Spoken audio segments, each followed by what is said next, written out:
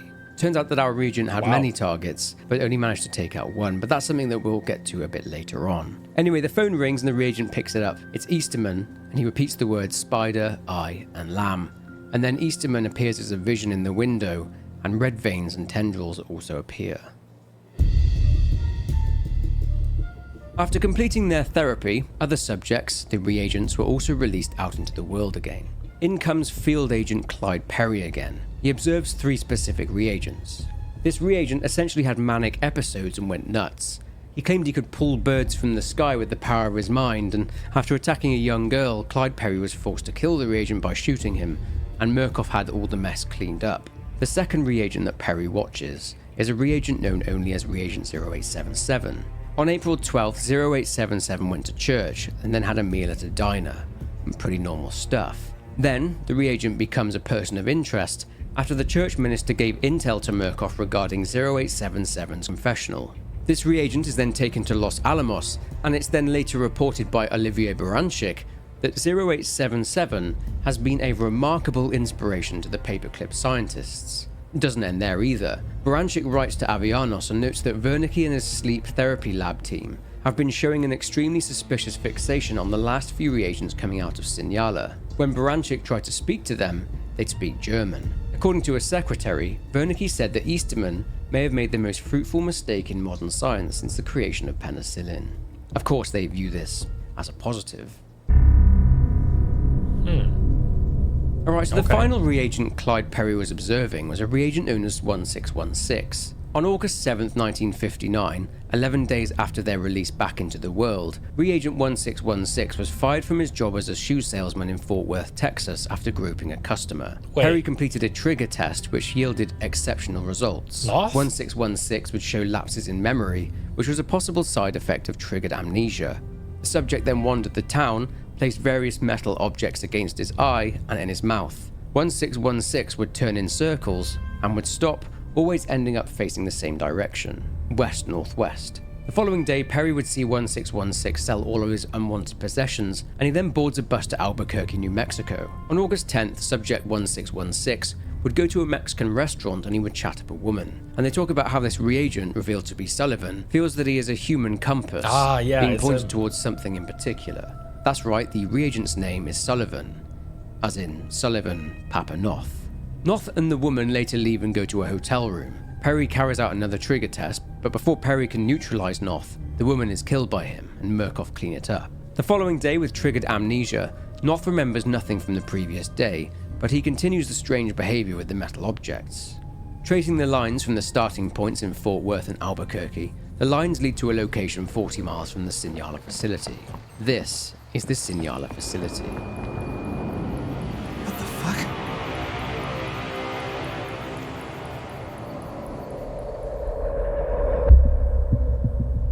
Just over 2 weeks later, Dr. Wernicke has visited Signala. In Easterman's journal dated 28th of August 1959, Easterman writes about Wernicke being there. He states that Wernicke seems to haunt the sleep room. He's completely disinterested in the Murkoff staff and what they are doing. He's instead fixated on the reagents as they rest between trials. One of the nurses in the sleep room environment, Emily Barlow, has told Easterman that Wernicke appears to be watching them sleep.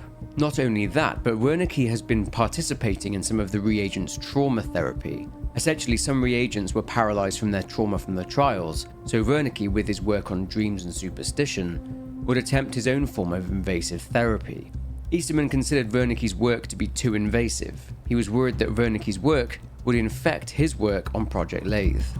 I mean, it would. It already is doing that. Because again, you shouldn't be adding more variables into an ongoing experiment. That's just how things are. I wonder how many agents that they have been, I don't know, because what's her name, the woman who are able to bring in contraband. I wonder how long has she been there, and if the player is playing the same character throughout the whole game. Because there are, from my understanding, multiple endings. So I would assume that those, especially 0877 and Noth and the first one who got put down, I would assume that these are one of the first. That's why you need Clyde. Man, he's overworked, but you need these field agents to follow them, to trail them, and to make sure they wouldn't cause something, right? And to clean up after them. So I would assume these are the earlier iterations. But again, there is not really any indication for the time frame for all this. So it's all speculation. But yeah. In September of 1959, Easterman writes in his journal again.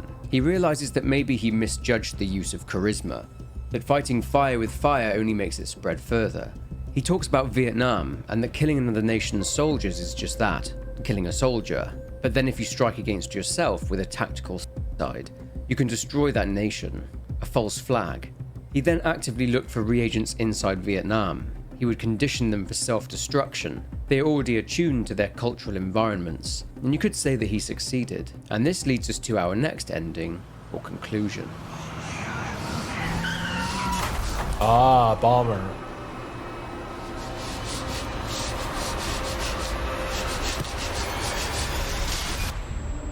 Looking at this ending, the reagent is driving a car with their hands taped to the wheel. They crash into another car, they look down, and a bomb is strapped to them.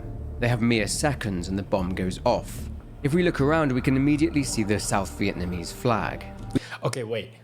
Why would you need a countdown for that? I mean, why would you need a countdown for that?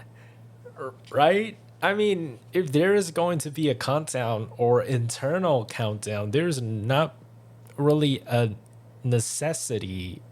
It's not really necessary for them to, build and engineer the flipping countdown. Like, It's so over the board, man.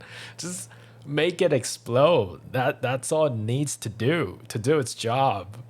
I mean, I get it. It's for the players to understand that, oh, it's a bomb that is counting down, and maybe this could be an asset that would be used later, so they would reuse the same made asset. So, I mean, from that perspective, I understand, but thinking within the setting, thinking within the game, within the lore, it's a bit silly. We know from history that the US, worried that communism would spread to South Vietnam and to the rest of Asia, sent money, supplies, and military advisors to help the South Vietnamese government fight off the communist North. The reagent at one point hears the words, "Only I love you." This is very likely the words of Dr. Easterman, who would frequently see himself as a father figure to his subjects. Easterman, if you look at the right time, appears to be sat in the back seat of the car before disappearing. The building the reagent arrives at is a hotel called Hotel Saigon, which appears to be hosting a friendship conference between the US and South Vietnam. It's very clear that Murkoff's partnership with the CIA and the US government is to create sleeper agents and actionable weapons of destruction, which would essentially give the US plausible deniability. The US were allied with the South. Their goal was to stop the communist machine from spreading from the North. As Easterman alluded to in his journal entry, this was a false flag attack on the Friendship Conference in order to stoke up tensions between the US and South Vietnam and the Communist North. The CIA made it look like the North Vietnamese were responsible. That's smart. A few weeks after Easterman wrote that journal entry regarding Vietnam, a telephone conversation took place between Jameson Lawler and Alice Avellanos. They talk about Los Alamos and a new experimental program there at Señala called Program Geister. The Geister is in partnership with Wernicke's lab in Los Alamos. They discuss Fidel Castro and what happened in Cuba. Towards the end of the Cuban Revolution in January 1959, they saw Fidel Castro on the Ed Sullivan Show and appeared to be worried about public perception seeing him as a good person. They then mention something called United Fruit.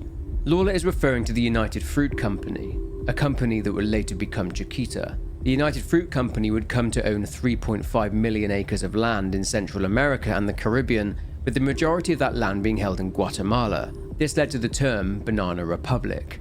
So United Fruit had the monopoly in these so-called banana republics. In 1952, the United Fruit Company essentially tried to buy Guatemala. What I mean by that is that Guatemala had had enough of corporate ownership in their country and started to fight back. The Guatemalan government started to give away land to Guatemalan families, and this was what was known as land reform. That's good. So United Fruit offered the democracy that the Guatemalan people yearned for, and offered them their land back in exchange for just under $20 million, when in reality the land was only worth just over $1 million. The political stakes had driven up the price. The Guatemalan government naturally refused to pay the inflated cost for their own land, so United Fruit contacted the US government, namely President Eisenhower, and Guatemala's elected president Jacobo Arbenz was overthrown by the US in a coup. Now, due to the anti-US feeling in Latin America, revolutionaries such as Che Guevara and, in this case, Fidel Castro started to gain a foothold. Then, both Castro and Guevara seized power in Cuba by removing the US-backed Fulgencio Batista, as we've already discussed. And this would of course eventually lead to the failed Bay of Pigs invasion and the resulting Cuban Missile Crisis, but that's not something we're going to get into here. On the 22nd of September, Jameson Lawler receives a letter from Avellanos. She speaks of Murkoff's Cuban adventures. As mentioned before, the wrong targets were killed. The CIA aren't happy with Murkoff. Avellanos attempts to put out the fire and states that none of Murkoff's reagents, or what happened in Cuba, have been linked back to Murkoff or the CIA. Avellanos also says that what happened in Cuba can simply be considered just another trial, that experimentation continues out into the field. They obtained valuable information from the incident at very low financial cost. Some minutes then detail a conversation that took place between Easterman and Avellanos. They're discussing what happened in Cuba, that the CIA or Gottlieb are pinning the reagent's failure in Havana onto Project Lathe. Easterman is naturally pretty defensive, as it's his project, but Avellanos calms Easterman down. She explains that Murkoff aren't beholden to agency or CIA funding, that they can find other partners and accounts. Avellanos suggests opiates. she speaks about casinos in Cuba. The truth is that Havana itself was a popular place to gamble. The mob at one point effectively ran Cuba. Two mobsters, Charles Lucky Luciano and Meyer Lansky, transformed Cuba into an empire of crime. In the 1950s, the mafia moved dirty money into Cuba and built casinos and hotels, and this funding allowed the corruption of Fulgencio Batista's administration to grow. Due to social conditions inside Cuba, this gave rise to the infamous Cuban Revolution, and when Castro and his rebels overthrew Batista, this was bad news for the mob, as Castro closed down the casinos, meaning that the mob lost a lot of money. The public ransacked the casinos and would throw the casino slot machines out into the streets, with the casinos being viewed as the US trying to corrupt Cuba itself. This is obviously one of the things that gave birth to the anti-Castro movement on the part of the US and resulted in many covert operations and dark politically motivated goings-on. As previously mentioned, one of these was that the mob would work closely with the CIA in their plans to assassinate Fidel Castro. But how is that relevant? Well, we got some more information on what exactly transpired in Cuba involving the Cuban ending. It appears that there were 8 communist targets that were meant to be taken out by the reagent, but the reagent only took out 1, and that was the wrong target. 7 of the targets were taken out by someone else, and the CIA know that this person is not affiliated with Murkoff. This also explains the apparent pandemonium going on outside when our reagent wakes up in the hotel room covered in blood. Someone seems to be on a rampage. Easterman conveys his shock that the reagent only managed to take out 1 person, but Avellanos says that Murkoff's contacts in Havana report that a mafia element was involved in the other 7. They refer to this person as the opportunist. Avellanos states that this person would have been in Cuba on casino business, is involved with organized crime, and hails from Louisiana. This opportunist saw the reagent committing a murder and got involved. So they reveal that Clyde Perry has been sent to Cuba to track this opportunist down. Avellanos says that their contacts called the man Lupara, or Lupa, which is Spanish for magnifying glass and Italian for wolf. One interesting point is that a Lupara is a type of small shotgun used in vendettas by the Sicilian mafia, although it was originally used by Sicilian farmers who were trying to protect their vineyards from pests and animals from predators like wolves. Hence why Lupara literally means for the wolf.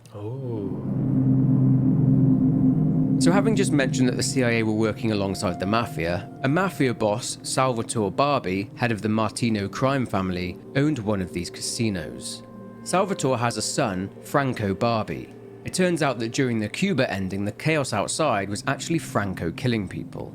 Due to Salvatore's relationship and his off-the-books working alongside the CIA, despite Franco's lengthy arrest record, Franco has 0 charges to his name. But let's look at what Clyde found out during his search for Franco. In October 1959, Clyde contacted one of Salvatore's employees. Clyde saw some photos and learned that Franco carried out his first murder at the age of 12 because the guy owed Salvatore money. Franco used his father's shotgun, but the recoil gave Franco facial injuries such as a fractured cheekbone, eye socket, and he knocked out a load of his teeth. The employee mentions that the only time Salvatore had showed his son any affection was when Franco killed that guy. But Franco had gotten a taste for killing. He sawed off the front of the shotgun he'd used for his first kill and turned it into the small shotgun, the Lupara. Bodies would show up, not just dead but completely mangled. He'd kill regular guys but also ladies of the night or working girls. This was a result of Franco not being able to raise the flagpole, if you will. Word is that he compensated with his shotgun, Lupara. The employee tells Clyde a cover story as to why Franco was sent away from New Orleans and to Miami at the behest of his father. The cover story was that Franco had killed so many people that the police were sniffing around. But the real story involved Salvatore's 4th wife and Franco's stepmother Angelina. She was psychotic too, and she'd humiliate Franco sexually. But Franco responded to this in ways he wasn't previously able to, if you catch my drift. He had an affair with his stepmother. Naturally, his father found out and beat Franco to within an inch of his life, and that is the reason he was sent to Miami. So Clyde headed to Miami and spoke with a CIA asset in a bar. This asset confirmed Franco's involvement in Cuba with Cosa Nostra, the Sicilian mafia, but that Franco was a little too erratic for CIA assassination work. He joined up with the Cuban exiles who had left Cuba after Castro's rebels overthrew Batista in '59. His extracurricular killing hadn't stopped though. The asset directs Clyde to a brothel called the Gator Hook. Going there, Clyde is immediately met with hostility, but after convincing the bartender that he's not the law, he speaks with the man. He says that a woman called Jenny is the only one who can handle Franco, but that Jenny can handle herself. This takes Clyde to a place called the Runway Inn Motel. Entering, he finds Jenny dead and torn open. Franco's weapon, his Lupara, sits on the side and Clyde goes to grab it. To his horror, Clyde hears a voice saying not to touch his Lupara, and Franco emerges from the body as he'd crawled inside Jenny. He violently attacks Clyde. Clyde is seriously injured and is shot through the leg by Franco. Clyde manages to crawl somewhere and uses a phone to call for help, and was taken to Texas for surgery on his skull and to have his leg reconstructed. Franco is then apprehended by Murkoff and taken to Signala as a prime asset. Again? Clyde? Again? Like, going in this solo after knowing just how dangerous these people are? Like, he's gotta be the luckiest motherfucker on earth. Like, 3 of them. The Mother Gooseberry one is less dangerous, right? Because they're in a cell with her cuffed up. But still, this guy is clearly deranged. And also, how small is he? Or how big is the girl for him to be able to climb into her? Like, what? And I guess Easterman kind of gave up on the entire charismatic leader type shit, right? Because I still don't really get what he initially intended to do with the charismatic leader. Because I'll use the same analogy. It's like, if you want cult followers, why would you kidnap or capture a cult leader thinking that you would be able to create your own cult followers through them? Again, I still couldn't understand the logic there, but I guess he's now just looking for people who can inflict trauma on these reagents, right? So with a new prime asset at Signala, a new trial environment needs to be built. Architect Moses Scarfiotti has been busy building and designing the dock's environment. Remember I mentioned Franco's stepmother, Angelina? Well, Easterman wants the boat in the docks to be called Angelina, as it represents a powerful symbol to Franco and will hopefully cause guilt, rage, and arousal in him. Okay. See, Franco also wants to be babied and thinks of himself as a child. Easterman is all about symbology when it comes to this and other trials, even so much so as the boat being in actual water, despite Signala being in the Arizonan desert, as the water represents a womb. Weird, I know. Seems that after this meeting with Easterman, Scarfiotti went crying to Avianos, whinging about budgets and the like, but Avianos writes to Scarfiotti and says to him that the new environment must be a fully functioning heroin refinery and that the reagents can operate it themselves. that's actually smart, because they're being trained to do a task, whatever task they're asked to do, while being pursued, while in stress. So why not make them do something useful? That's actually smart. But again, the problem with this is the prime assets and the X-Pops, right? How do you know that they wouldn't sabotage your operation? Clearly from Avianos' tone, Moses has been bitching about what Murkoff are asking him to do, but nonetheless, he eventually relents and the docks does indeed become a fully functioning heroin refinery.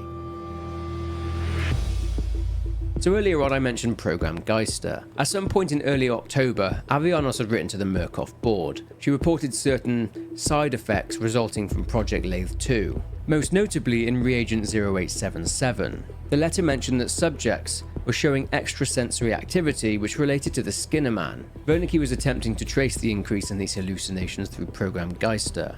Side note, the German noun for ghost is Geist, hence the name Geister. Wernicke had proposed the idea of trials in Program Geister and that the results would be shared with the team at Los Alamos and the staff at Mount Massive Hospital. Program Geister was then approved by the Murkoff board not long after. The Geister trials would be under the authority of the staff at Los Alamos and not Easterman and the staff at Signala. A handwritten note at the bottom states dangerous expectations. Easterman is concerned. Nonetheless, Program Geister was a go, and the reagents would complete their therapy whilst tripping balls. The Skinner Man would show up frequently, and Dr. Wernicke, as stated, would research. Shortly after his harrowing ordeal with prooooobably, Clyde's injuries were so severe that he wrote to Avianos and stated that he's having to step down as a collections agent for Murkoff. In a letter written to the Murkoff board, he states that he hopes that he can remain of use to the cause. His language indicates that he is 100% sold out for what Murkoff are doing. A conversation then took place between Perry and Avianos. They were discussing a leak. Potentially hundreds of sensitive internal documents, memos, letters, transcriptions, and photographs had found their way into the trial environments and were found by reagents. Perry panicked, but Avianos was calm. Perry said it's probably a rat, and Avianos says it's likely a member of staff succumbing to the pressure. They suspect that it may be the pushers who are leaving the documents in the trials. Anyway, the reason for Avianos not being worried about these leaks was that she knew the trials were sealed environments. Any memories of the trials and reagents are deeply subconscious. Still, Perry was very worried. Wait. Huh? How would the pushers be able to access, again, first of all, how did they even access lab equipment, gears, or chemicals that they use to fashion their own brew, so to speak, their own chemical? And well, they're former staffs, right? But they're now ex-pops. So why would they have access to sensitive information? I mean, they seem pretty confident that the entire facility is sealed. But again, contrabands are coming in. You have staffs that are potentially giving away secrets within the trial environment. And you have literally a mechanic whose job is to provide maintenance and maybe build machineries for maybe working with Scafiati, I don't know, but he literally manages the reagents gear, right? So is it that airtight? Is it that sealed off? Is it really? Doesn't seem so. Especially since he was mentioned in those documents through his work as a field agent. And this is where Perry's new role comes into being. It was at this point that he would become the Director of Historical Refinement, in line with his picture in Mount Massive. His job was to discover the source of the leak and how the documents are finding their way into the trial environments, removing them from the trial environments, and suppressing any leaked information, and to corrupt and confuse any anti-Murkoff narratives present. On the 21st of November 1959, Perry, having already obtained some of these documents, wrote to Dr. Easterman detailing these leaked Murkoff documents. Perry mentions errors and suggests that Easterman's staff take better care in the way these documents are transcribed, with the correct dates recorded, along with the eradication of spelling errors. It's safe to say Easterman didn't take kindly to Perry's request. He wrote back to Perry and basically said to stop bothering him, as it's irrelevant to the work he's doing there at Signala. Earlier in the video I mentioned Cornelius Noakes, the ex-military engineer who was kidnapped by Murkoff and forced to work in the sleep room and maintain the reagents equipment for use in the trials. He arrived at Signala in 1958 and at one point he references the guy who worked there before him. I'm a little fucked up here. Last person had my job. I think it was a man named Myers. Cecil Myers. I find CM scratched in some of the toasters like a signature. I think they got into Cecil's head and fucked him up. I think he got out the only way he could. I'm not going out that way. I'm just not. Noakes also frequently talks with the reagent about living life to the full and how he wants the reagent to make contact with his brother Lamar. If you ever find your way out and find your way to Cincinnati, you find Lamar Noakes, my brother. You just tell him I'm alive. I didn't run out like a piece of shit old man. I mean, you just tell him that, all right? In line with Perry's new role, it seems like he's taken to it like a duck to water. On the 26th of November 1959, he is questioning Noakes in regard to the missing Night Hunter document. In his conversation with Perry, Noakes is being asked about the leaked file, and he mentions the file regarding the Night Hunter and how it was missing. Clyde said that he'd checked the register, and in 1958, Noakes had checked out the files on the Night Hunter. Noakes states that he only did this because he wants to improve the night vision goggles that the Night Hunter wears, as they're poorly put together. But thankfully, Clyde tells Noakes that he doesn't think that he's the leak. Before he leaves, Noakes asks Clyde what date it is, to which he replies that it's Thanksgiving 1959. Noakes then appears to burst into tears. Like, yeah, again, I just feel like this is a unnecessary security risk because he obviously wants to get out. And I don't think Perry is honest right here because who else would have done it? You're the one who checked out the files. Where's the check back in? You know what I mean? Like, there's no way he doesn't know. It's winter time. It seems that months after the reagent's failure in Cuba, Gottlieb is still fuming. In a letter to Avianos from Lawler, he talks about Sidney Gottlieb's anger still burning. He talks about taking all contracts away from Murkoff. But Lawler is strangely determined to keep Murkoff on board with the agency. He flies out to Las Vegas and promises to present some new analysis out of the CIA HQ in Langley. He says that he believes that snow may fall on Cuba. Sure enough, 3 days later, a conversation takes place between Lawler and Avianos. About half an hour into their meeting, Lawler brings up a couple of names. He speaks of the Beard and Ike. In terms of the Beard, he's referring to Fidel Castro, and the Ike that Lawler is referring to is the nickname of President Eisenhower. He says the words, "It's coming," and he's referring to inevitable nuclear confrontation. The CIA predicted an 80% chance of nuclear war within the next Nuclear 5 winter. years. The world is perilously close to disaster. Turns out that the world did come very close to destruction during the Cuban Missile Crisis after a 13-day standoff. In this conversation, Lawler and Avianos are seemingly preparing and discussing a potential nuclear winter scenario. Lawler shows Avianos maps with predicted impact sites in the aftermath. Avianos is shocked to see a bunch of numbers which indicate temperatures, extremely low temperatures. Lawler discusses the Gulf Stream, a strong current of warm water which influences the climate in the US and in some European countries. Lawler then notices Avianos smiling. Avianos responds saying it's nice to see him, but really Avianos knows why Lawler is there. He wants reagents that can be placed into cold climates and who will achieve their objectives even if they know they are going to freeze to death. Lawler says that this proposal could help in swaying Gottlieb back towards Murkoff. So the next day in a meeting with architect Moses Scarfiotti and Easterman, Scarfiotti says that what they need in terms of cold weather trials can be built very quickly, but he's curious as to why Lawler is being so nice. Avianos thinks it's because Lawler approves of what Murkoff are doing there, but Moses thinks it might be something else.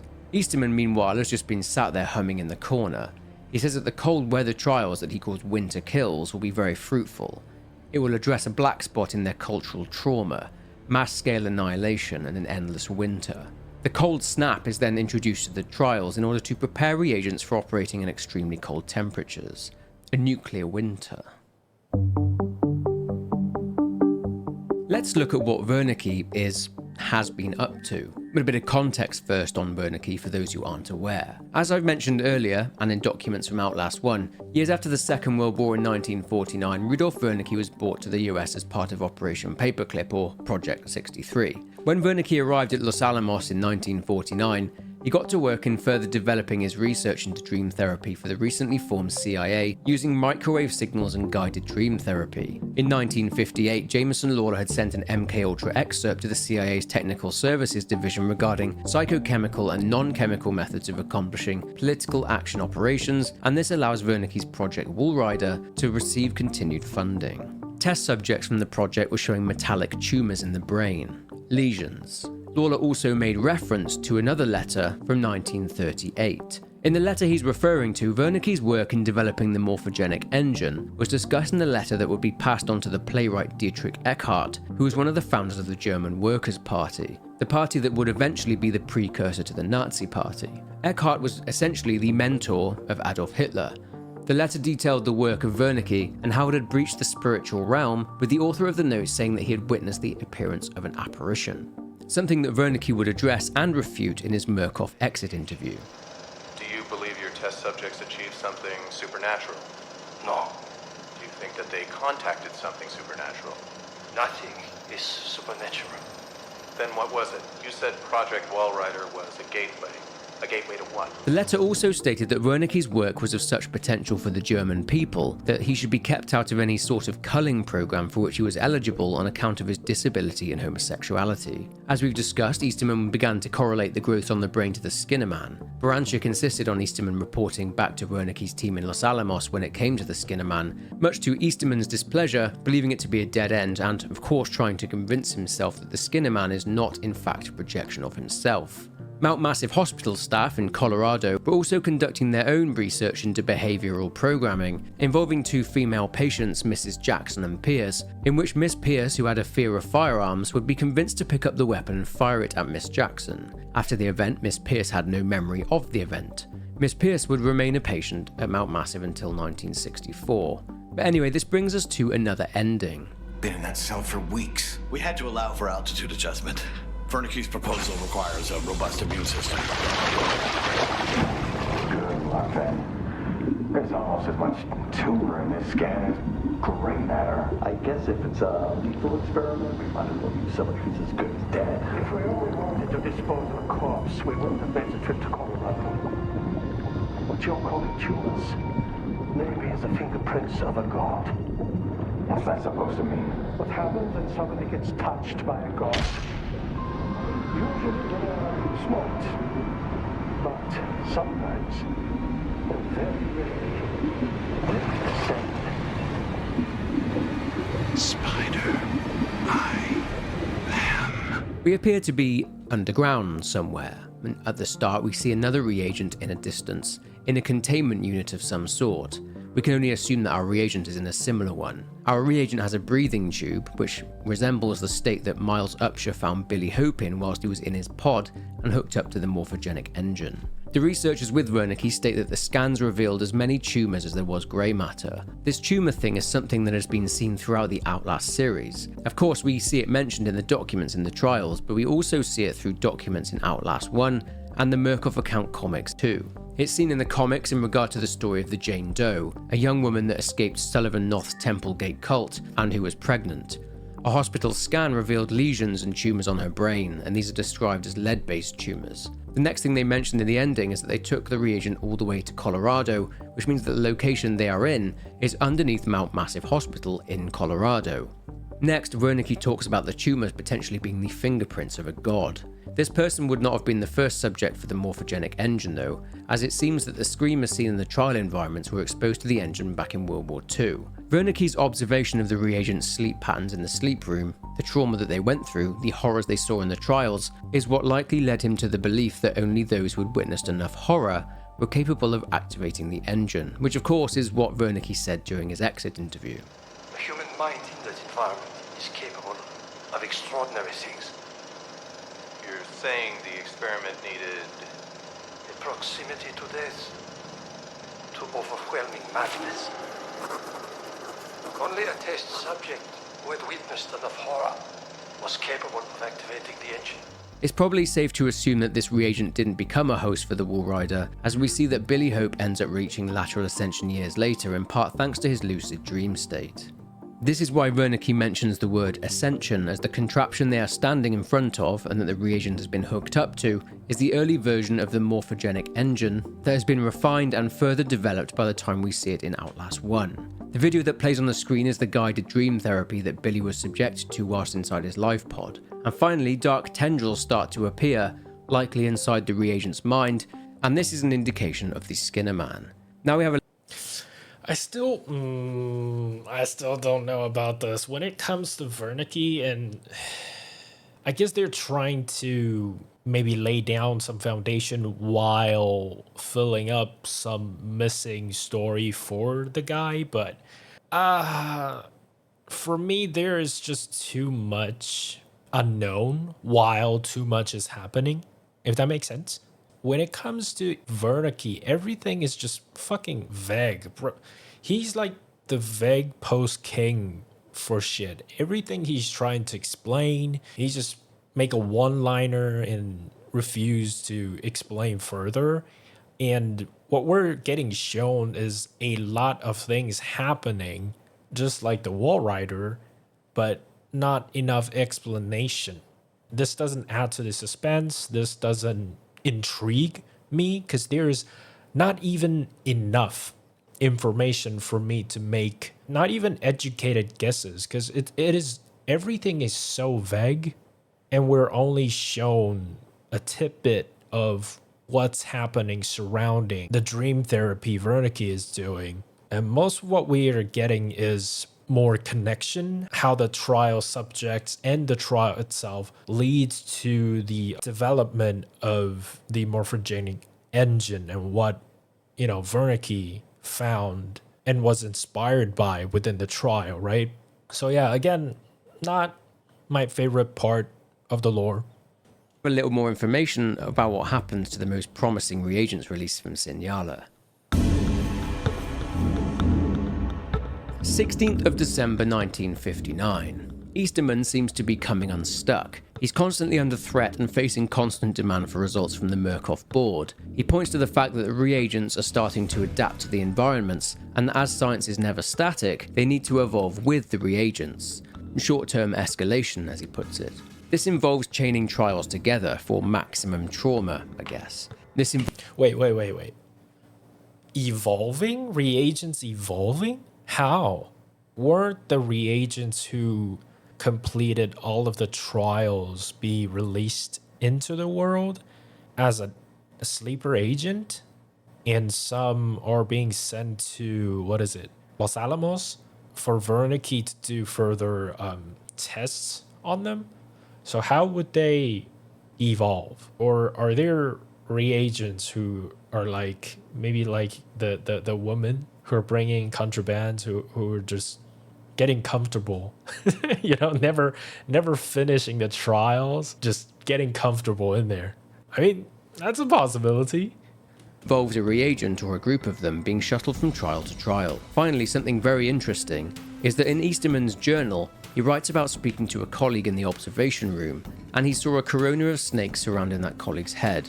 Easterman says that he needs to relax and blow off some steam, and he suggests a party. So it's a brand new year, and Easterman had his party, but he suffers a 3-day hangover. Ouch.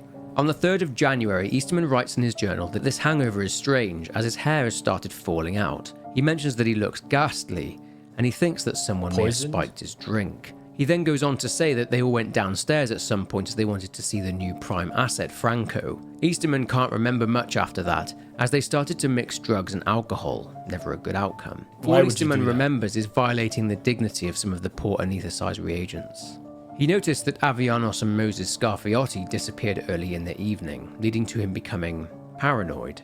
He then met none other than Sidney Gottlieb. His obsession and love for sampling the psychedelic delights in LSD were well documented, and Easterman mentions that Gottlieb treats it like it's some sort of holy communion. He remarks that Gottlieb seems strange and he spoke like a bohemian. He once again goes on to lament his beautiful hair. The very same day, Easterman wrote about how he found thallium in his work coat pocket. Essentially, thallium is a chemical element that is a form of metal. Its compounds are extremely toxic and result in thallium poisoning. Exposure is dangerous at 0.1 milligrams of thallium, but Easterman reported finding more than a gram inside his pocket. Exposure to high levels of thallium can cause damage to the nervous system. He attributes the hair loss to the exposure to thallium, stating that he has in fact been poisoned, and he reveals that many people could have had access to thallium, including Gottlieb, Scarfiotti, and Nurse Barlow. Easterman's paranoia is growing. He finishes this journal entry by mentioning that he started to take Prussian blue, a material which absorbs thallium. It passes through the subject's digestive system and comes out in their stool. What's interesting is that thallium compounds were for a while used as rat poison. In his 3rd journal entry, dated 3 days after that, Easterman reveals that the Murkoff board had asked them to test a specific compound for Gottlieb. This can only be thallium. It's to be used in the trial environments. Easterman writes that Avianos made a passing comment that he seemed a bit blue that morning, only fueling his paranoia. He mentions that Gottlieb is fascinated by the cocktails that the pushers have been concocting, their one-of-a-kind blend of LSD, along with what they can find inside the trials themselves. Yeah, who's supplying this? Who is supplying this? Where do you even get LSD from? Like what?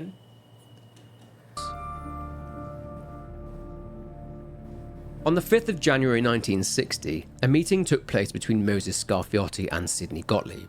After some small talk regarding CIA Director Alan Dulles, Gottlieb brings up a concern that whilst observing the trials, he heard one of the experimental population use his name. As well as the previous revealed fact that the documents have been finding their way into the trials, Scarfiotti mentions this is most likely a result of the pushers. He checks the room they are talking in is secure, and he speaks of Easterman, that he gets an odd feeling around him, as if he's wary of Gottlieb. Scarfiotti describes Easterman as an impotent paranoiac with a god complex, a man that is chronically uncomfortable. Gottlieb then mentions a project that might become uncomfortable. He mentions Unit 731. So, Japan. What to say about Unit 731? Well, here goes.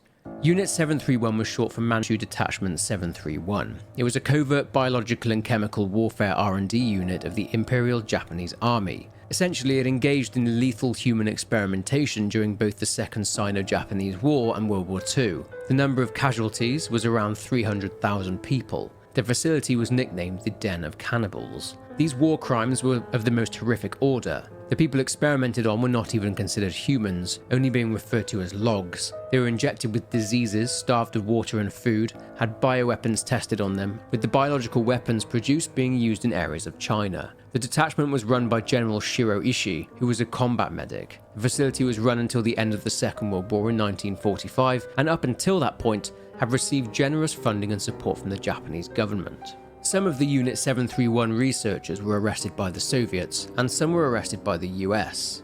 The Soviets put the researchers on trial, found them guilty and sent them to Siberian labor camps, and the US decided to recruit the researchers to work on their own biological warfare program. But how did they wrangle this? Well, prior to a treaty called the Treaty of Mutual Cooperation and Security, there was a previous one called the US-Japan Security Treaty, which was set up at the end of the Second World War and was one of the conditions of Japan's surrender. Essentially, thanks to their newly established relationship, after sending their own bioweapon experts to Japan to collect information, the United States helped Japan cover up the crimes of Shiro Ishii and Unit 731 by paying Japan 250,000 yen and took Ishii to Fort Detrick in the US, where he became a consultant in biological weapons. Gottlieb mentions that the Unit 731 researchers were part of Operation Paperclip. However, they were sent back to Japan in 1956. In this meeting, Gottlieb states that he's bringing in a Japanese doctor who has some very provocative notions. If you haven't pieced it together yet, the doctor is from Unit 731. 5 days later, the doctor in question, Dr. Jun Kusumura, arrives with a translator. 4 minutes into the meeting, Dr. Kusumura asks if Murkoff have any dihydrocodeine, the drug that Hermann Göring was in possession of when he was captured by the Allied forces. Hermann Göring was essentially the right hand of Adolf Hitler. He was the man that formed the Gestapo, the secret police of Nazi Germany, but Göring had a personal problem. Ever since 1925, he had battled an addiction to morphine, an addiction that saw him placed in a straitjacket at certain points due to violent outbursts when under the influence of the drug. As we know from history, the Soviets were fast approaching Berlin, and on the 22nd of April 1945, Hitler revealed that he planned to delete himself from existence. Then, a Nazi power struggle took place. Hitler had named Göring as a successor in the event of his death, which was all fine and dandy, but there was another sneaky Nazi official lurking, ready to seize power for himself. That man was Martin Bormann, a rival of Göring. Now, Göring knew that Bormann was plotting, wanting to seize power, and that he would certainly have Göring executed as a traitor. Göring sent a telegram to Hitler asking for permission to take over as Hitler's deputy, but the telegram was intercepted by Bormann, who then managed to convince Hitler that Göring was a traitor, and that Göring was threatening to overthrow him and illegally attempting to seize control of the state. Hitler, as a result, sent a telegram back and demanded that Göring resign from all of his positions. Either Hitler or Bormann then instructed the SS to place Göring under house arrest, with the public story being that Göring had resigned on account of his poor health. Göring was freed from his captivity by a Luftwaffe unit, the aerial warfare branch of the Wehrmacht. Instead of surrendering to the Soviets, Göring instead surrendered himself to the US Army. He was found to be in possession of a large quantity of dihydrocodeine tablets. Word was that Göring took up to 100 of these tablets a day, a man completely consumed by his addiction. As for Göring's future, he was put on trial in the famous Nuremberg trials, and he was sentenced to death by hanging, but self-ingested cyanide the night before his punishment. Anyway, Mr. Kusumura is interested in procuring some of this stuff for himself, and Avianos then says that she can make that happen. He then mentions a drug that was produced in the final years of Nazi Germany that could not be recreated during times of peace, one that he described as having a spiritual element to it. The drug they're talking about is a drug that was designated DIX, or D9. It was comprised of 5 milligrams of oxycodone, 5 milligrams of cocaine, and 3 milligrams of methamphetamine, which was also referred to as Pervitin. Pervitin was itself used to stimulate German forces so that they could march further for longer periods of time, therefore gaining an advantage over their enemy. The drug had side effects though, such as a hangover the following day, reducing the soldier to little more than a zombie-like state. Yeah, I'm wondering, I've heard the story before, but I wonder just how combat effective that is. It just seems like it keeps your soldier going, but does it actually enhance their combat capabilities? Because wouldn't any form of substance disrupt thinking, reaction, whatever?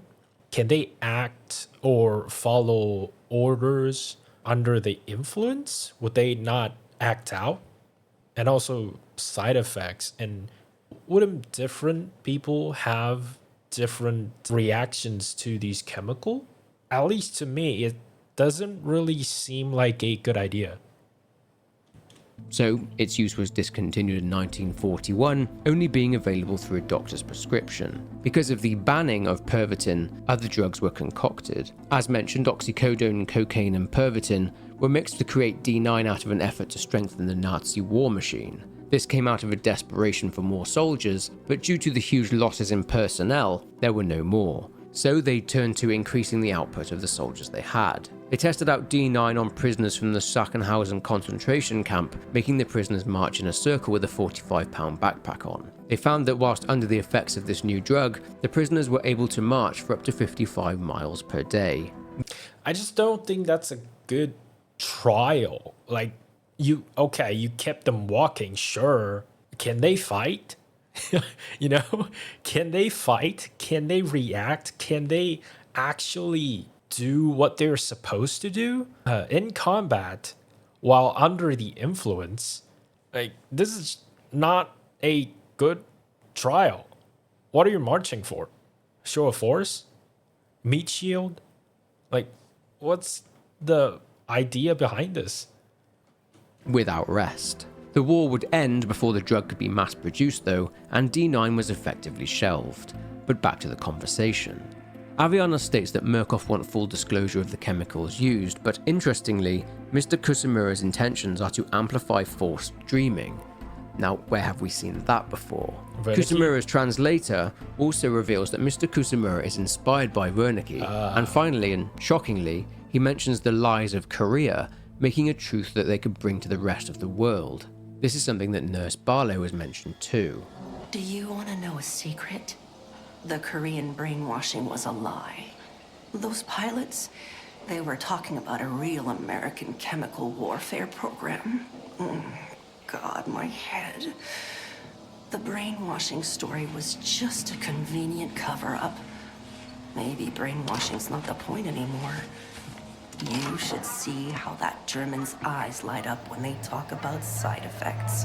Now this links into the American and British POWs that were captured in Korea. What had happened was that the POWs had confessed to using germ warfare against the Koreans, dropping bioweapons such as anthrax and the plague upon civilian populations. This was compounded by the fact that these POWs petitioned the US government to end the war, with 21 soldiers refusing to return home to the US and the UK, and this is something we mentioned earlier in the video, as they instead chose to settle in communist China, two things which, outwardly at least, baffled the US government. It seems that the whole story of the American POWs being brainwashed into admitting their role in releasing bioweapons over Korea was actually a cover story by the US government, and that Murkoff and the CIA were torturing POWs in Hong Kong. When the repatriated POWs returned home, they were studied by Robert J. Lifton, who wrote 8 criteria for thought reform, which was the term used by Mao's government for brainwashing. One of these criteria was called milieu control, which we saw in one of the early Outlast trials trailers. This basically means having absolute power of the individual's surroundings, which sounds a lot like the trials themselves, doesn't it?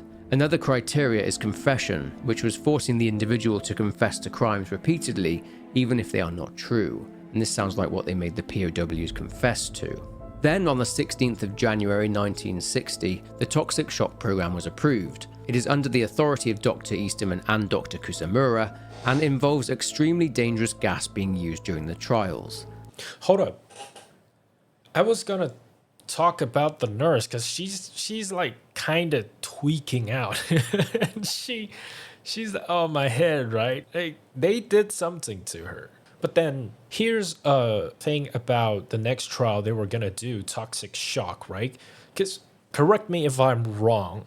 Unless you are trying to kill, maim, or mass applying some chemical warfare, you wouldn't use it in a gas form because you have no way to control how much the subject is inhaling, right?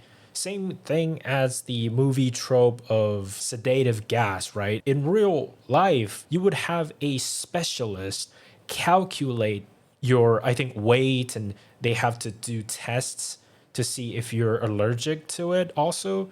And while you're under the influence of the drug, the specialist would also be there on site, monitoring your vitals, monitoring how you're doing, almost like ready to react to anything if your body decides to throw a fit, right? So I don't know, the entire idea just doesn't seem possible, or seems a bit silly, at least for me. Like I said, I'm not professional. It just seems weird to me unless they're doing it with a extremely diluted formula of the chemical. So I would say the only applicant that would make sense in my head is that they have a form of chemical they would like to use in a chemical warfare that they have already developed, right? They would dilute it to a point where it's almost microdosing these reagents to see if they would develop a tolerance to it. Other than that, I couldn't really see it making sense. Yeah. The reagent will pick up deceased rats from the inside of the trial environments and take them back to the sleep room. Judging by the posters and the gas canisters inside the sleep room, it appears that Murkoff are dissecting these rats in order to find out the effects of the gas on them. The Murkoff memorandum seems to indicate that it was Mount Massive Hospital that had created an experimental drug with psychoactive and lethal properties, and that is the drug being blasted into the trial environments. The gas itself seems to harm the reagent, and it may be that they are seeing if the reagents can build up a tolerance to the negative effects of these drugs so that they can force dream states in them, but that's just a theory. January 1960 also saw the commencing of Project Countdown, wherein a reagent has a bomb strapped to their chest in the trials and needs to find time extenders to stop themselves being blown up, all whilst dodging X-Pops and completing the actual trial itself. In those trial environments, the reagent would also encounter various radios about the place. The radios had been given the reagent's messages such as wait and escape, but amongst the static there was a beeping pattern, Morse code, and the Morse code spelled out Amelia, I got out, I'm free. This means that someone has potentially escaped from the facility and was trying to contact the other reagents inside, but more on that shortly. Due to reagents exploding, Murkoff were having to deal with an unanticipated volume of human remains, so much so that the project managers tasked with the cleanup were requesting additional resources.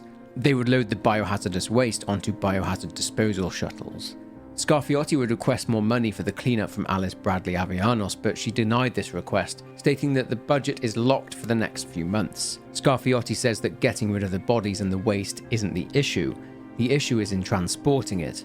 Another issue were the rates of tuberculosis and hepatitis rising in the facility as a result. The shuttles would be nicknamed chum buckets by the Murkoff staff, and these shuttles were having to make 2 or 3 trips. Scarfiotti mentions that there's plenty of space to bury the bodies in the desert, but this conversation leaves Scarfiotti no better off, as Avellanos stands firm on the budgetary restraints. By the end of January, a compromise was found, and this was that the reagents would assist the cleanup crews by gathering human organs.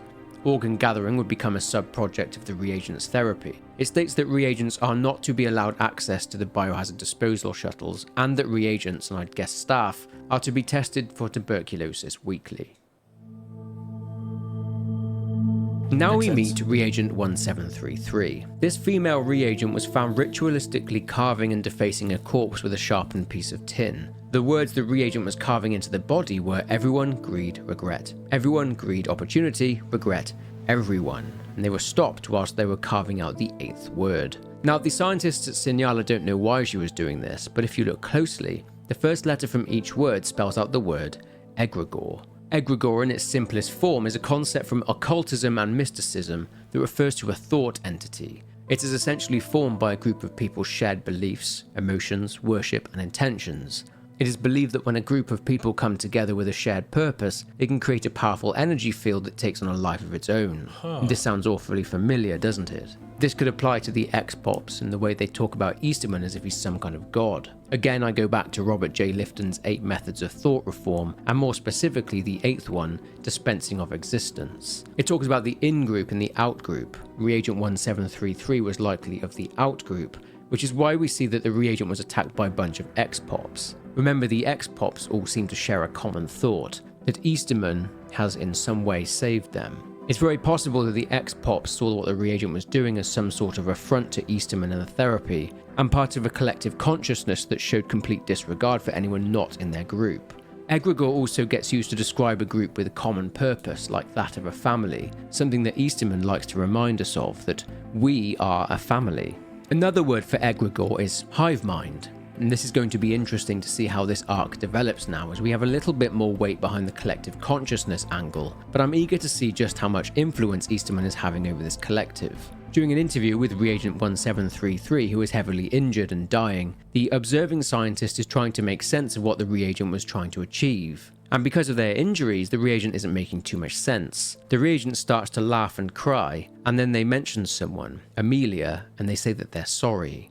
Earlier in the video, I mentioned that Hitler was known to be a shy, quiet and withdrawn man, the exact opposite of strongman and staunch ally Benedetto Mussolini, but that when Hitler spoke to the masses, he turned into someone different. This group collective was prevalent in that his words would stir up a frenzy in the crowd, and they turned into a baying mob within minutes. And this led some to believe that Adolf Hitler was actually possessed by a god called Wotan, more commonly known as Odin, who according to Norse mythology is the god of violence, war and destruction. This is something that was hinted at by Carl Jung in his essay titled Wotan, and this could lead us down a deep dark rabbit hole, but that's not something I'm going to climb into. But there is an old painting called The Wild Chase by Franz von Stuck. It depicts Wotan, Odin, leading a procession of the dead. It speaks of art anticipating changes in the collective unconscious, and this was painted in 1889. And what else happened in 1889? Hitler was born. Many point out the painting's striking resemblance to one Adolf Hitler. In relation to the escalation therapy, Easterman writes to the board. He's attached a budgetary report for what he calls the Intertrial Environment Shuttle Switching System and the Escalation Therapy Program. He says that the reagents are still adapting to the therapy and that the returns in terms of trauma are being reduced, and this will help to dismantle their psyches. Moses Scarfiotti, however, didn't seem keen on this at all. This was down to the shuttles themselves, as he deemed this a security threat. But Easterman thought this was just Scarfiotti trying to cover his own ass, should something actually go wrong. Will something go wrong? Time will only tell. I guess we should watch this space. I mean, they're kind of hinting at it from the radio thing, from, leaks. And now that Scarfiotti is warning about a potential security risk, also, we already knew that happened since we already saw that, a snippet of someone escaping, but I feel like there are signs of that before, so.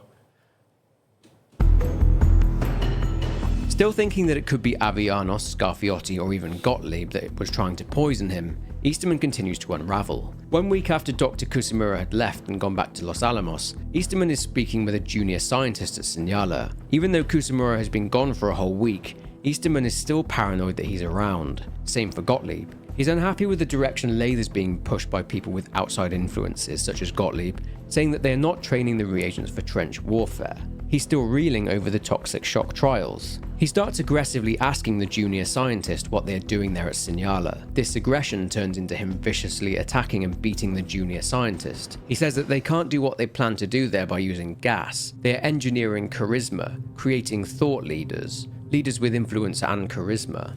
Again, charisma... Not really, though. They're not training anyone to become thought leaders. Like, again, like I said in the beginning, they're applying these charisma. They're making soldiers. They're making field agents. They're making cult followers, not leaders. If you're trying to make leaders, wouldn't you put more research onto the prime assets instead of the reagents? Again, I don't see how this is going to inspire charisma or to mold the agent into some charismatic leader. Like, I just don't see how the logic makes sense. And again, I still don't see what the point of having these charismatic psychopaths. I just don't get what purpose they serve. And also for the third prime asset, like, is he even charismatic? I feel like Easterman is losing it. I feel like he doesn't know what he's doing anymore. I just don't see what he's trying to achieve with this. Is something that Easterman has become increasingly obsessed with the junior scientist bleeding out on the floor. Easterman says that the prime assets are the key, that they always have been. By February of 1960, construction of the new trial environment is nearly completed, and Moses wants additional security. He states his apprehension of giving the reagents access to highly corrosive and combustible chemicals that could be used to aid their escape, as there have been similar attempts to escape in the past. He states that any security failures will be Easterman's responsibility. As we've seen, Easterman likes to journal. At the beginning of February, he writes about NASA's Mercury program, in which the space agency trained apes to go into space. He writes about suggesting to Avianos about providing reagents to NASA so they can have more skilled and disposable pilots.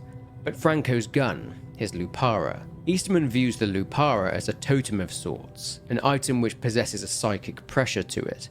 But he has a junior scientist hold the empty gun against his, Easterman's head, repeatedly until he wasn't intimidated by it anymore. They loaded it. Same thing. They loaded and cocked the gun, with Easterman saying the totem's power felt strongest when he was on his knees with the barrel against the back of his head. The experiment stopped short when the scientist was asked to put the gun into Easterman's mouth, so after moving the junior scientist to cleanup duty, probably one of the worst jobs at Signala, Easterman then conducted his own research.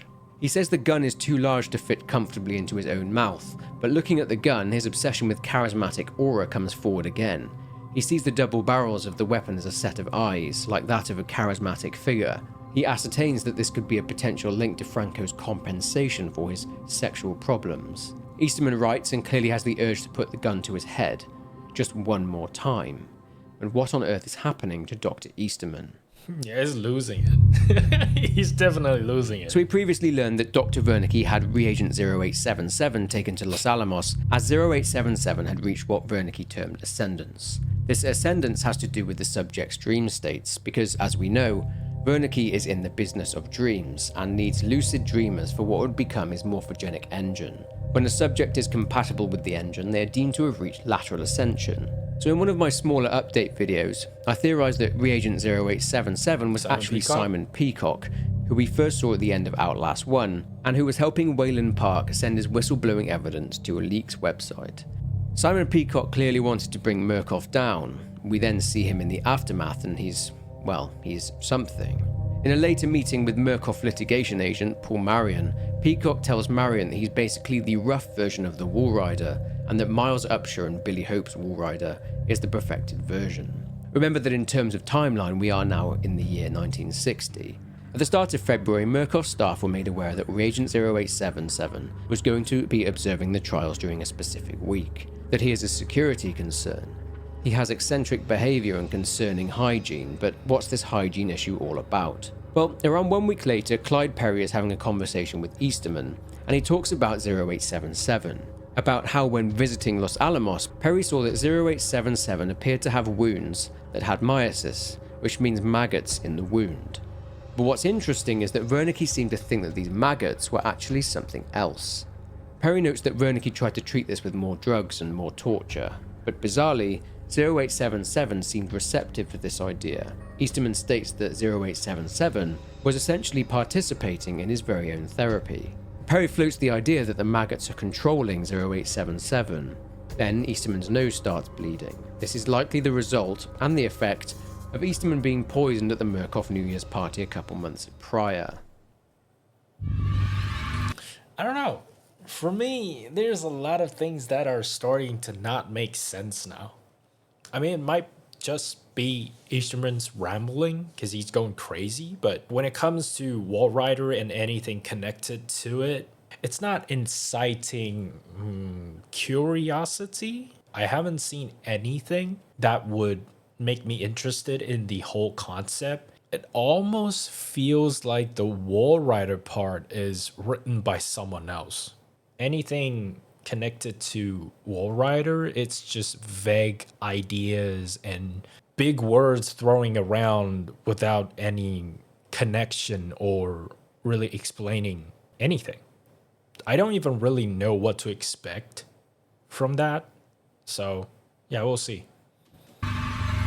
During a meeting with Avianos, things then descend into something weird. After Avianos tells Easterman that he can't hurt the observing scientists, Easterman replies that people who don't understand Murkoff's mission there at Signala are simply too dangerous to be there. He demands a focus on prime assets. He, of course, talks about the new prime asset coming in, Franco. He mentions that they have a groundwork in place, an archetype, a family.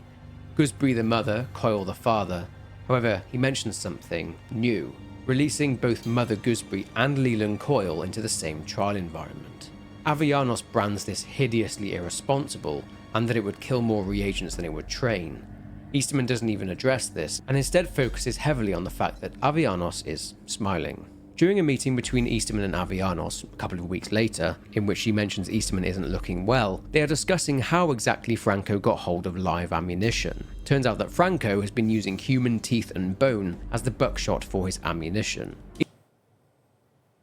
Huh? How would he get access to ammunition? This part I actually don't really think they thought of it through, because the problem isn't the ammunition itself. The problem is the gunpowder. I don't know. I don't blame the writer, because like there's a lot that you have to know in order to. It's pretty much impossible to get these details like completely covered, right? So I'm not blaming them, just saying, yeah, the biggest problem is the gunpowder, not the live ammunition. And also, I don't think human teeth are strong enough to maintain its form with the explosion of the gunpowder. Bones, maybe, yeah, but teeth, I don't think so. But yeah, the biggest problem, the biggest issue is the gunpowder. Easterman states that the reagents who survive encounters with Franco end up with extraordinary brain activity. A couple of days later, the Murkoff board approved prime time, and as a result of the increased bloodshed, more cleanup staff will be needed for the duration of the program. They talk of the additional effect of two charismatic forces, Gooseberry and Coyle, on the reagents. They foresee lingering psychosis and parasomnia as side effects of this event, so are making halothane available, which is an anesthetic. I might need someone to explain this to me. How does their charismatic corresponds to what the reagents are experiencing, or the after effect of encountering these prime assets have? Because I don't see the connection between that.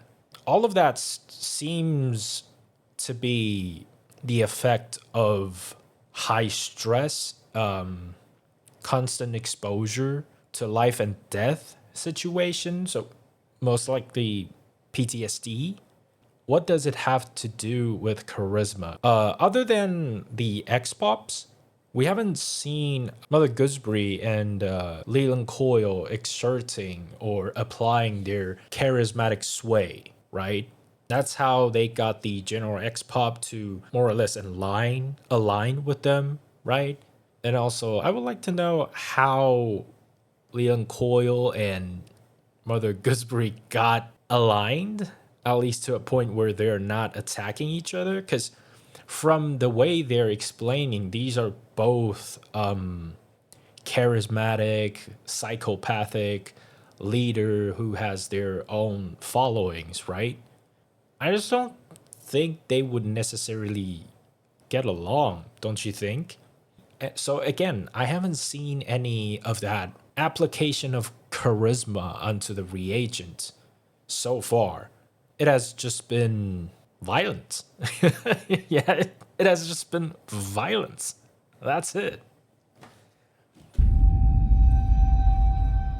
In March of 1960, Noakes, our lovable engineering genius, basically gets threatened by Moses Scarfiotti. You see, the lovely Murkoff staff have decided to increase the voltage of Coil's stun baton. Unfortunately, this means that Coil is now able to sabotage ESOPs, or what are more commonly known as rigs. Scarfiotti naturally assumes that this is all Noakes' fault for not building good enough rigs, and reprimands him, reminding him that Murkoff don't fire people, at least not in the traditional sense. He says they're trying to create a balance of trauma and opportunity in the environments, and they can't do that if the reagents haven't got adequate equipment. Murkoff tampering extends to Gooseberry's Dr. Futterman drill, which has now been upgraded and inflicts heavy arterial damage and fatal bleeding on the subject. Bandages have now been left in the trial environment in order to help combat this. In March 1960, Lawler and Avellanos are having a conversation. They speak about how the US President Dwight Eisenhower has greenlit the CIA to set up counter-revolutionary training camps, with these training camps likely to be the ones where the Cuban exiles were trained. This new budget can allow more funding into Sinaloa. Avellanos then mentions something called La Cube. La Cube was a French vessel that was transporting tons and tons of live ammunition and grenades into Havana's docks, and on the 4th of March 1960, the vessel exploded and the death toll was at around 70 to 100 people.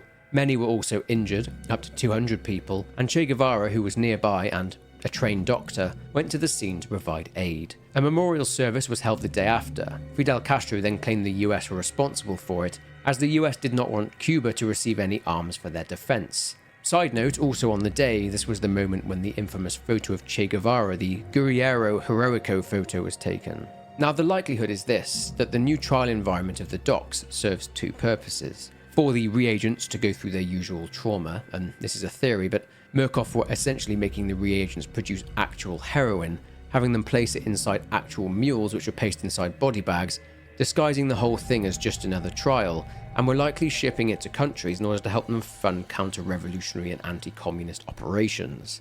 Or to poison people. The 1960s was an interesting one. To support the US war effort in Vietnam, the US reforged old relationships with their contacts in Thailand, Laos and Burma, which were all part of the Golden Triangle. This saw an increase in the production of heroin throughout this entire decade, so this could be linked in some way. We see this kind of thing mentioned in another document, which mentions Murkoff previously having supplied Chiang Kai-shek's rebels in Thailand and Burma in the 40s. Wait, what? I actually didn't know that. I didn't know he had more rebels in Thailand.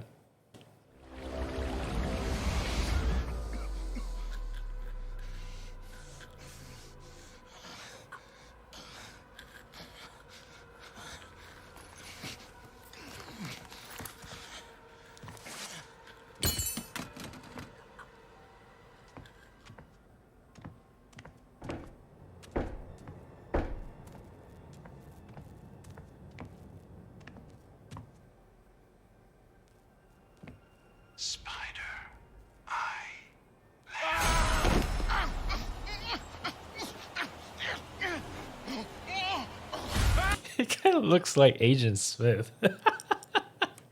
Does it not? Yeah, look at him. Sorry.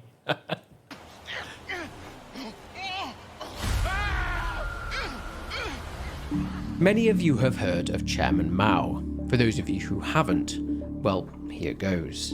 In 1949, Chairman Mao, or Mao Zedong, became the founder of the People's Republic of China. A Chinese nationalist, he adopted Marxism during his time working as a librarian at Peking University. He was responsible for China's improved education system, women's rights and healthcare, and he was thought of as an important person in the communist movement. Although Mao is considered to be one of the most important people of the 20th century, his policies brought death upon many people. The number is anywhere from 40 to 80 million people, and this was due to starvation, mass executions, prison labor, and persecution. Slightly related point, but Mao's regime actually did a lot to try and eradicate heroin production inside China itself, but the drugs would still make their way across China's borders. This was all written about in a book and a study by Alfred W. McCoy titled The Politics of Heroin. It contained meticulous evidence of the CIA's involvement in the heroin boom in the Golden Triangle, but the CIA tried to discredit the book itself. But that's not necessarily what the ending is about, although it does involve Mao's China. During the ending, we see our reagent wake up next to a Chinese man who is obviously a high-ranking member of Mao's government. He's been assassinated by the reagent, injected with something, and this could be the poisoned heroin from the trial. I've already explained why Mao was a person of interest to the CIA due to his communist ideals, and because the CIA wished to destabilize China, who themselves were well underway to becoming another world superpower. We learned something about the identity of the target. He was likely a nuclear physicist and a researcher for the Chinese military. This is key as well, as Mao had brought China into the nuclear age and in 1964 had tested its first nuclear weapon, along with delivering a promise that Beijing would never be the first nation to use a nuclear bomb. But it's unclear as to where in the timeline this ending takes place. Lastly, there's a knock on the door, it opens slightly and the 3 trigger words are whispered. Spy.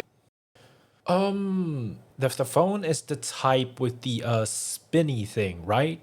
I would say late 50s, possibly, because now that I think about it, this is a high-ranking officer. Like, he is a nuclear scientist within the Chinese Communist Party, so he would have access to that. Because I was gonna say maybe mid-60s, late 60s, but that's when phones become really widespread, wide use in normal Chinese household, but that doesn't really make sense for a nuclear scientist like him, or maybe some high-ranking officer, right? So I'd say early 60, maybe late 50s. Spider, eye, lamb, and the door is forced open, and there stands the Skinner Man using tendrils in order to drag the reagent away. It's clear now that with Murkoff's program, the CIA are affecting situations all over the world during the Cold War. We've seen an ending in Cuba, one in Vietnam, and one underneath Mount Massive, and now one in China. I'm super excited to see more conclusions and endings. On the 27th of March 1960, Easterman is having a meeting with Noakes and Scarfiotti. Easterman talks about his wife Irene, and Scarfiotti mentions that Irene is Easterman's ex-wife. The conversation continues, but Easterman can't shake what Scarfiotti just said to him. He's worried that something has happened to Irene. The following day, Easterman finds out in journals that he has actually divorced Irene more than 6 months ago. He talks of how Moses Scarfiotti had laughed in his face about it. He found a file with his signature on it acknowledging the divorce, except he doesn't remember it at all.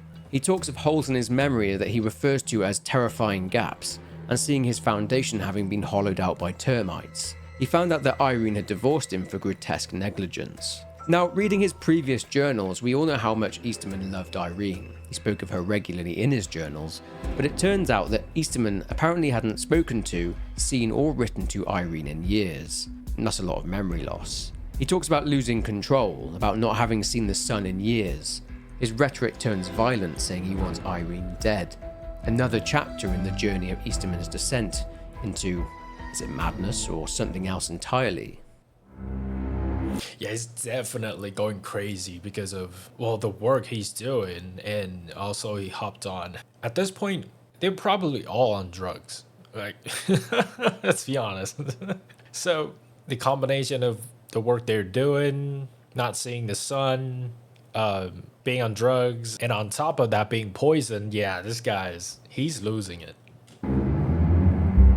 Let's go back to the meeting between Easterman, Noakes and Scarfiotti. Essentially, the bombs that are strapped to the reagents are going off prematurely. Noakes speaks of how he never signed up to kill anybody, saying that the reagents aren't his enemies.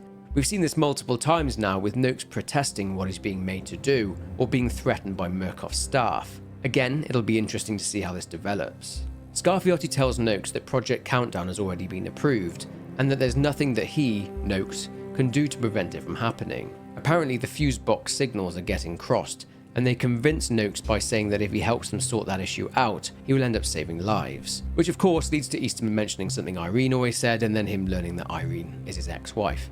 Anyway, a few days later we get some more information about this project and why it needed to take place. Just under a week later, Avianos and Jameson Lawler are having a conversation. For months and months, even years, we've seen a relationship blossoming between these two, and it's finally been confirmed. Alice tells Jameson about certain bugs, and these bugs are in regard to what we've learned, in that the crossing of the fuse boxes resulted in premature detonations, that they blow up before the experiment even got started. They talk about their nice time and giggle like a couple of lovebirds, but then they mention more precise detonations, that the fuse box will let the reagent buy themselves more time before the bomb goes off. This will essentially minimize collateral damage. Lawler mentions Saigon. He could be referring to the Saigon ending, in which we saw the reagent driving up to the Hotel Saigon. Alice puts Jameson's mind at ease and says that the reagents extending the time until detonation only delays the release. This provides more suffering, and she mentions that Easterman believes that Murkoff can make the reagents fetishize their own explosive release, to crave it, essentially. I mean, this could be linked to why the reagents' hands were taped to the steering wheel of the car in the Saigon ending. The reagents want that release, and it could be done to make sure they don't change their mind or snap out of the conditioning. This is where things get interesting. On the 12th of April 1960, a memo was sent out stating a discrepancy in the evaluation corridor and exit shuttle records. The previous day, 4 reagents entered a Project Countdown trial and went to the dock's trial environment. Just under an hour later, only 3 reagents returned. It was considered that this missing reagent simply failed to extend their bomb device and was, well, blown up. That wasn't until the cleanup crews found an unconscious pusher without his gas mask. Given that there are toxic gas areas in the dock's trial environment, it's possible that this person escaped, or that they are still there somewhere. The very same day, forensic analysis from the docks only compounded Murkoff's fears. Clyde Perry writes to Alice Avianos and states that the Signala staff have erased the records of the reagents ever being involved in the trial, and have questioned reagent 0741, who was the one that initiated the trial. They tried to interrogate the pusher, but this was unfruitful, as the pusher just warbled on about random stuff. But this wasn't what concerned them. What concerned them were footprints being observed outside the X-Pop insertion. Wait. This is how you get out? Like, just through a flimsy looking door? Like, again, you are providing these reagents, electronics, chemicals, and now you have gunpowder, explosives. Yeah, I guess the experiment itself, the trial itself, it is surprisingly lacking in terms of security. They're a lot less hands-on than I would assume. Gate. There was also evidence of vandalism and mechanical and electrical components having been removed and that were missing. They realized that a reagent has escaped the trial environment. The following day, Easterman is terrified. In a meeting with Avianos, she states that she's managed to contain the memo and the knowledge of this potential disaster from reaching everyone higher up. They both agree that the Murkoff board finding out about this would be bad for them. Avianos seems to hint that there's far more going on there at Signala than just Project Lathe, and she puts Easterman's mind at ease by saying that he trained them, so he'll be able to know how this escape reagent is thinking. They refer to this reagent as the lab rat. They need to find this rat before the board find out about the breach. It turns out that Scarfiotti doesn't know about the breach yet, but Easterman states that because he designed the environments, he will know any structural weak points in the perimeter. Easterman then goes away and writes in his journal. He reveals that he's been taking bennies or benzodrine. Benzodrine is the first name used for what are now called amphetamines. One particular brand today is Adderall. These pills would be used to help keep people awake and to boost their mood. He writes about reagent 0877, Simon Peacock, still being there at the facility, and Peacock had been telling Easterman about a potential escape for weeks. He is confused as to how, as he owns their dreams, they are able to keep secrets from him. This potentially links into egregore and the hive mind between the reagents, a shared and collective consciousness that Easterman is not privy to. He talks about losing control. Perry then sends a memo to Avianos and says that interrogations of the reagents have been unsuccessful, with each and every one of them claiming they went into the trial as part of a team of 3 and that there was no fourth person. He suspects that due to the effects of the trauma and suffering that the trials are giving the reagents, that they have developed a resistance to the interrogation. Again, I feel like this is what's so well written about this, because by the sound, by the recollection, by, you know, the journal, it almost sounds like, oh, there is a collective conscious going on, which is also pretty far into science fiction. I would even say a little bit towards the supernatural part of stuff, but that is the journal written by Easterman, right? You can clearly see how he is descending into whatever he's becoming. He's going crazy for sure. So there is still a possibility for a logical explanation for that. I like when lores are written like this, where it is possible for both sides of the argument to make sense, and there is not enough evidence or the lack of definitive answer for either side that keeps fans and theorists to continue the conversation about whether it is A or B, right? I think that's clever. The following day, Easterman claims that he's cracked it. Amelia. He took Avianos' advice and owned these people's dreams. This essentially amounts to him drugging reagent 0741 as part of paralytic trauma therapy, and 0741 spoke the name Amelia. 0741 spoke of Amelia as if she was some kind of prophet. Asking the other reagents the same questions returned the same result, Amelia. So here, just right there, you kind of got the answer, right? Instead of a collective consciousness, it's more like a shared goal, right? So maybe Amelia is this, like he said, a prophet. Maybe she is the organizer. Now, is it concrete? Not really, since they are still drugged, right? So I would say she might be that charismatic leader Easterman is looking for, just unintentionally, I guess. So, I mean, I think there is a good chance that maybe the mechanic or even the woman who is smuggling contraband might have worked with Amelia, maybe even the nurses, right?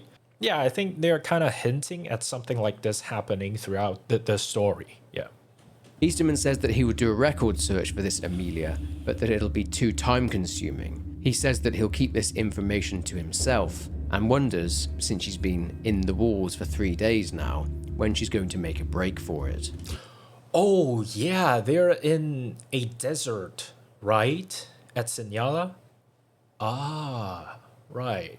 So yeah, it's if she could somehow survive within the facility, you've got to have water, you gotta have food, you gotta have places that you can release the human bio waste, right? Because that's gotta have smells to it, right? So yeah, I find it hard to believe that she is working on her own. We do see that Amelia, in various trial environments, has been leaving messages on the walls, such as, "There are no chains, everyone revolt. The therapy is a lie and we will rise." 2 things could happen here, I think, and that will be either Amelia helping more reagents escape, or that Amelia will be killed, becoming a martyr, and that the reagents will indeed rise up and revolt, but that remains to be seen. Yeah, either way, it doesn't seem good for Easterman. He's gonna have to treat this very carefully, because, yeah, becoming a martyr, becoming a symbol is never good. But I think she is trying to free everyone. Otherwise, why would you leave those messages on there, right? She's obviously trying to lead a revolt. That's why those reagents are covering for her. If you think about it, it is pretty much impossible to escape on your own. The chance of you making it out alone all the way through the desert to the nearest settlement, which is somewhere out there, Yeah, so the logical choice would be to rally everyone, gather everyone to revolt, maybe threaten some staff, someone who are in the know to point at the direction you should be going. Maybe you could loot the facility since they're in a desert. There's gotta be logistics, going through, right? Because the staff needs water, the reagents, the prime assets, everyone needs water, needs food. So there's gotta be some storage, possibly even vehicle, but it's just logistically impossible to do alone. So I think we're looking at a revolt here. We'll find out more in Season 2. So Scarfiotti threatens Noakes again in mid-April when Noakes is asking him about why Murkoff is so concerned about the radios. He's talking about these radios, which feature a voice and Morse code, seemingly being used to communicate and give the reagents hope. Seems that Murkoff are very worried about the damage that these radios pose. Scarfiotti, in line with his role as the architect, states that every element of the trials is carefully placed and adjusted, as he puts it, for maximum psychological impact. Murkoff's security attempted to retrieve the radio, but it was learned that Noakes had already removed it himself. Scarfiotti suspected that the radio had been sabotaged, and it's revealed that Noakes had disassembled the radio and burned the recording tape, so they have no way of knowing whether or not it had actually been sabotaged. Noakes replies that he breaks these things up for the parts and comments that he doesn't have a lot to work with there in Signala. Scarfiotti once again threatens Noakes and tells him that he's not irreplaceable. Either Scarfiotti is purposely trying to break Noakes, or he's just on a power trip. It's so clear it's gotta be him. I mean, again, why would you burn the tapes? If you're going to salvage parts, right? What is the purpose of burning the tape that you don't know why it's there? Instead of handing it over to staffs, you burn it on your own accord? Yeah, he's in on it. He's definitely in on it. I'm pretty sure. On the 17th of April 1960, a conversation is taking place between Lawler and Avellanos. They speak about taking a trip, but Lawler states that he cannot, as he's in Morocco and speaks of the situation in Africa getting out of hand. He talks of new African nations, and that the CIA may need a hand from Murkoff. He's speaking about this because in the late 50s, there was a growing third world movement made up of countries such as India, Indonesia, Egypt, and Ghana that were not aligned with either the USSR or the US. The US were concerned that independence from Britain and other European nations would see other African nations seeking their own independence, and this would inevitably lead these nations to develop a relationship with the USSR. The US government deemed any African nation wanting independence from European power to be a threat to national security, and the CIA would work very hard to try and sabotage this independence movement. Bribes, stoking conflict between political parties, overthrowing elected governments were just a few of the ways they orchestrated this. This was best seen through later US interference in the Democratic Republic of Congo, in which one of the Congo's first democratically elected leaders, Patrice Lumumba, was assassinated, and a puppet regime led by the dictator Mobutu Sese Seko was installed by the US and was in place for over 30 years. 17 African nations would eventually gain their independence in 1960 in what is known as the Year of Africa. These African nations would break free of the colonialism of Belgium, France, Italy, and the United Kingdom, the British Empire. Lawler elaborates on what it is that Murkoff could help the CIA with, and he's referring to uranium mines. In October of 1939, then US President Franklin Roosevelt would be warned of a new scientific discovery, and that discovery was in regard to uranium. This letter came from two well-known scientists. One was Albert Einstein, and the other, Leo Szilard. The letter mentions their prediction that uranium would be turned into a new and important source of energy. He warned that uranium would lead to the construction of a new type of bomb capable of massive destruction. The letter also states that the US has very poor uranium ore and only of moderate quality. Einstein mentions good quality ore in Canada, the former Czechoslovakia, and the Belgian Congo. He mentions Germany stopping the sale of uranium from the mines in Czechoslovakia, which then prompted concerns that uranium could fall into the hands of Nazi Germany. But back to Lawler. He states that this is a huge opportunity for the US to be able to outpace the Soviets. He tells Avellanos to tell Murkoff that they should expect a call from the Staatsveiligheid, which is the Dutch word for the State Security Service of Belgium. This, I guess, is relevant, as the Congo has uranium-rich mines, and the Congo, around this time, was going through political turmoil. But that pretty much wraps up the Outlast Trials lore from Season 1. By the time this video releases, we'll be in Season 2 already, and of course I'll be covering every update to this game, so if you don't want to miss those videos then please subscribe. I recently did do a video on the new update Project Breach, which is part of Season 2, so go and check that out if you haven't already. There are some things I purposely left out of this lore video because their stories are not fully fleshed out and will likely be expanded upon during Season 2, such as Doris and her friend Henrietta, Nurse Barlow and other major characters too. Leave a comment below with your thoughts and leave a like, as that massively helps the reach of this video, but for now take care and I'll see you in the trials. Yeah, wow. Alright, that was almost 2 hours video, so if you haven't, go check out his channel. But overall, I'd say I like where they're taking the series. Like I said multiple times throughout the video, is that I like that they're starting to explain and connect things better. Again, the only gripe that I had is things that are connected to the wall rider, right? So like Rudolph Wernicke, Simon Peacock, and just the morphogenic engine and the effects that it has. And other than a few unexplained, I'd say plot holes, like how Franco Barbie got his gunpowder from, and how the pushers were able to access chemicals. But overall, I love where the series are going or headed to. This video was released a year ago, so I do plan on reacting to Season 2 and beyond. So yeah, I'm looking forward to that. But as always, the link to the original video will be down in the description. I hope you enjoyed the video. I'll see you next time.